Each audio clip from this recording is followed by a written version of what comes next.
So, the story of the turkey's name starts with Portuguese trading and confusion with a similar bird, the guinea fowl. The guinea fowl comes originally from Africa, where it has long been an important food. The Romans spread it from North Africa across their empire, but when that fell, the bird disappeared from Europe. However, the guinea fowl was reintroduced into Europe by the Turks in the 15th century when it became known as the turkey cock or turkey hen, in other words, the poultry from Turkey, in the belief that that's where the birds came from. The origin of the word Turk itself is uncertain, though it might have been recorded as early as 177 BCE in Chinese as Tu Kin, referring to a people living south of the Altayan Mountains. In Persian, Turk is said to mean a beautiful youth, a barbarian, or a robber. However, it might in fact come from an old Turkic root which means created, strong, or lineage.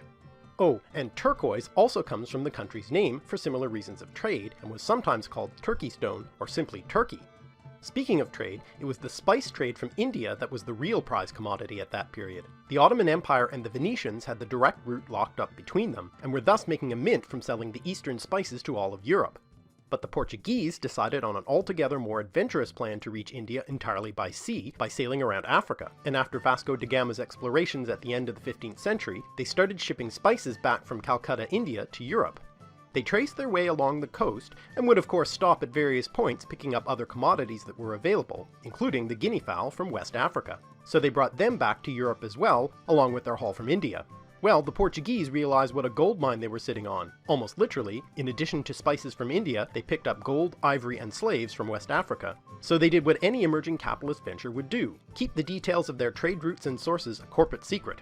So no one back in Europe knew exactly where anything the Portuguese were importing came from, including the guinea fowl. While some still called them turkey cocks, they also started picking up names like, in French, poule d'Inde, hen from India, or simply Dinde, or in Dutch, kalkoen, referring to Calcutta. So, how did names like turkey and Dinde come to refer not to what we know as guinea fowl, but to the bird native to the Americas? At about the same time the Portuguese traders were importing all these goods from their trade route to India, the early 16th century, they also picked up real turkeys in mid-Atlantic island trade from Spanish merchants, who had brought them back from the New World, after Columbus, in an attempt to reach the Indian spices by sailing across the Atlantic, bumped into the Americas. Not that he knew it at first. The Spanish conquistadors had been the first Europeans to encounter the New World turkeys, which had long been domesticated by the Aztecs, who called the male Huexolotl and the female Totolin. Turkeys were an important animal to the Aztecs, as well as the Maya and other Mesoamerican groups, to the point that they were associated with the Aztec trickster god, Tezcatlipoca, who could appear as Chalchutotolin, the jeweled turkey, and whose priest would be decorated with turkey feathers. The Spanish had already been bringing back turkeys for a little while, along with all the gold they plundered from the Aztecs, but it was the Portuguese importing two similar types of bird, guinea fowl and New World turkeys, and keeping the sources of both of them vague or secret that led to Europeans confusing the two and calling them all by the same name, turkey cock or hen from India or whatever. And the original Spanish error in thinking of the New World as India didn't help to clarify anything. To be fair, the two birds did look fairly similar, particularly the helmeted guinea fowl with its distinctive head and spotted feathers. So in the end, the name turkey stuck for the New World turkey, but the guinea fowl came to be distinguished by the name it has today, when its association with the area of Africa known as Guinea became clear. That part of the coast of West Africa came to be called Guinea by the Portuguese, who, as we've seen, were the European experts on West Africa. They probably got it from a North African language, maybe the Berber word agana, meaning black, in reference to the dark color of the skin of the inhabitants further south in Africa. Later on, when the European traders reached the South Pacific, they used the name New Guinea to refer to one of the large islands they found there, due to perceived similarities in the populations. In the 17th century, the English started making a gold coin that came to be known as the guinea, initially for the use of the Company of Royal Adventurers trading to Africa, who profited from the slave trade in the region, and made from gold they also imported. And by the way, the story of the guinea pig is similar to that of the turkey. Guinea pigs, which are neither pigs nor come from Guinea, actually come from South America, where they were and still are an important food source in many regions, particularly around the Andes Mountains, where they were domesticated some 7,000 years ago. Like the turkey, the guinea pig was also important for ritual purposes. For instance, among the Inca, guinea pigs were sacrificed to the gods and eaten as part of ceremonial or festive meals, not unlike turkeys at Thanksgiving dinner. Guinea pigs have also been used in traditional healing or divination rituals, and even turn up in depictions of the Last Supper. The Spanish imported the animals into Europe. Queen Elizabeth had one as a pet, where they came to be known as the guinea pig, likely because they were part of the same West African mid-Atlantic trade route that led to the turkey-guinea fowl confusion. So it's perhaps not surprising that their name in French is cochon d'Inde, or pig from India. but the confusion between the birds even seems to have tripped up the scientists. When Carl Linnaeus, the great taxonomist, categorized them, he used the Roman word for guinea fowl, Meleagris, ultimately from Greek, as the genus of the turkey and the species of the helmeted guinea fowl. There's an origin story associated with the word Meleagris. In the usual backward fashion of myth, it claims that the bird was named after the hero Meleager. When Meleager was a baby, his mother Althea was told by the fates that he would live only so long as a log that was on the fire lasted. His mother, of course, put out the burning log and locked it away for safekeeping. Years later, his father Oeneus, who according to myth had given wine to the Greeks, so you might want to raise a toast to him at your Thanksgiving dinner, forgot to honor the goddess Artemis with the first fruits of his harvest at the annual harvest festival. Artemis was miffed and sent the monstrous Caledonian boar to terrorize the kingdom. Oeneus and Meleager organized a great hunt, and after the boar was killed, a fight broke out over the spoils, and Meleager killed his uncles. His mother, furious at the death of her brothers, throws the fateful log onto the fire, and Meleager dies.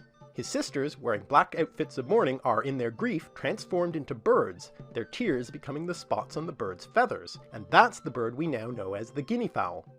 Actually, the word Meleagris may possibly be a word from Persian from a word meaning bird or fowl, or, more likely, it's just Greek meaning black-silver, describing the bird's appearance, black with white spots. But it's quite appropriate that the beginning of the whole Caledonian boar story is Oeneus' failure to honor Artemis in a harvest festival, since it of course connects to the turkey's starring role in the modern Thanksgiving feast.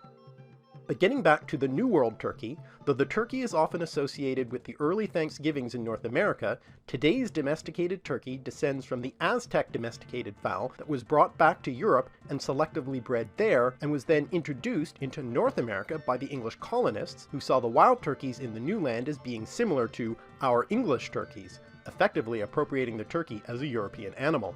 Both guinea fowl and New World turkey spread through Europe in the 16th century, and by the end of that century the turkey had become the standard of feasts like Christmas dinner.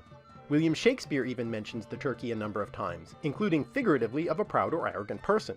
And speaking of Shakespeare, his play The Tempest seems to have been inspired by the shipwreck of the Sea Venture on its way to the newly founded Jamestown colony, one of the sites, as we will see, that claims the first Thanksgiving in the New World. So, why is the turkey connected so strongly to Thanksgiving? Well, the commonly told story is of the feast held by the Pilgrims at the Plymouth colony after surviving their first year in 1621 to express their gratitude to God and to the local native inhabitants who had helped the colonists survive the harsh winter and who brought the turkeys to the feast. But there are a number of historical problems with the story. While the Native Americans certainly did help the settlers make it through the first winter, the colonists do not seem to have intended the feast as a reciprocal gesture of gratitude, but as, in part, a show of strength to allies they did not fully trust. And the relationship between the two groups was complicated from the very beginning, and even if the Wampanoag people did bring wild turkeys to the feast, the settlers would already have been familiar with the domesticated turkey, or maybe even had some of their own, and in any case, they weren't a very big part of the dinner. Also, the Pilgrims weren't really pilgrims. They never used that name for themselves, though I suppose it would have been appropriate. The word pilgrim comes from Latin per, meaning through, and ager, meaning field or countryside. The idea being literally wandering through the countryside, and that ager root also gives us agriculture, appropriate for a harvest festival. They were followers of Calvinism though, and they were against holidays and merrymaking, and like many Protestant groups, they instead had an austere religious tradition of days of Thanksgiving, which often ironically involved fasting, not feasting, and which could be held for a variety of reasons, whenever they felt the need to express gratitude to God. And the feast at the Plymouth colony was one of these, and did mark the successful harvest as well as their first year.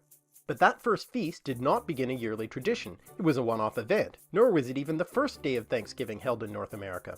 Jamestown, Virginia, the first English colony in the Americas, which is connected with Shakespeare's play The Tempest, you remember, has a recorded day of Thanksgiving in 1619, 2 years earlier than the Plymouth event. It celebrated surviving a very harsh winter and not starving to death, and was triggered by the arrival of another ship of settlers with fresh supplies, so that they had food again. But there's an even earlier Thanksgiving celebration in North America than Jamestown, in what later became Canada, which is appropriate since nowadays Canadian Thanksgiving is celebrated more than a month earlier than the American holiday. In 1578, the English sailor Martin Frobisher and his crew, attempting to find a northwest passage to reach India and China and all those valuable trade commodities, was driven back by storms and landed on Baffin Island and declared a day of Thanksgiving for their safe landing. So not a harvest festival, but still giving thanks for surviving hardship. Frobisher, who had started out his maritime career with a trip to Guinea, remember that place, was not a careful and accomplished explorer, and gave up on his search for a northwest passage when he thought he found a source of gold, which turned out to be worthless pyrite. And there's one last contender for the first Thanksgiving. Way back in 1565, the Spanish admiral Pedro Méndez de Avilés, after catching sight of land at Florida on the feast day of St. Augustine of Hippo, who happened to be the patron saint of his hometown, founded and named the new colony San Agustin and immediately declared a day of Thanksgiving to celebrate their safe arrival, which was attended by some of the native inhabitants.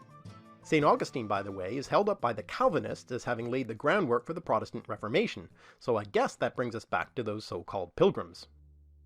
Now, none of those first Thanksgivings established a tradition or tied it to the turkey, but throughout the colonial period there were various days of Thanksgiving, as there were in the Canadian colonies. The first official National Canadian Day of Thanksgiving was declared in 1879 in honor of the Prince of Wales recovering from an illness, and there were various local harvest celebrations, but no national holiday.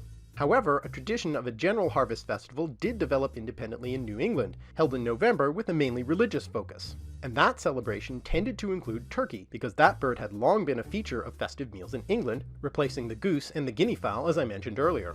And so, when Thanksgiving eventually became a national holiday in the US, elements of that New England tradition became widespread, like the turkey and the cranberry sauce. But not everyone is happy that there's a national holiday that celebrates the settlement of North America by Europeans. Since 1970, there has been a National Day of Mourning held at Plymouth Rock on the same date as Thanksgiving to commemorate the genocide of native people and the theft of native lands. So I should point out that although the turkey in the Thanksgiving feast has been turned into a symbol of the peaceful and friendly relations between settlers and Native Americans, actually it served because of the English tradition of eating turkey at celebratory feasts as a result of its appropriation by earlier European settlers from Mesoamerican people they'd conquered, not because of it being among the foods contributed by Native Americans at Plymouth. But turkey is the one thing that Canadian Thanksgiving, which actually comes more directly from British harvest festivals, owes to the US. The United Empire Loyalists, who left the US for British-held Canada at American independence, brought the Thanksgiving turkey to Canada, because by that point the Americans were really into turkeys. Benjamin Franklin even argued for the wild turkey to be the national bird of the United States rather than the eagle, if you can picture that.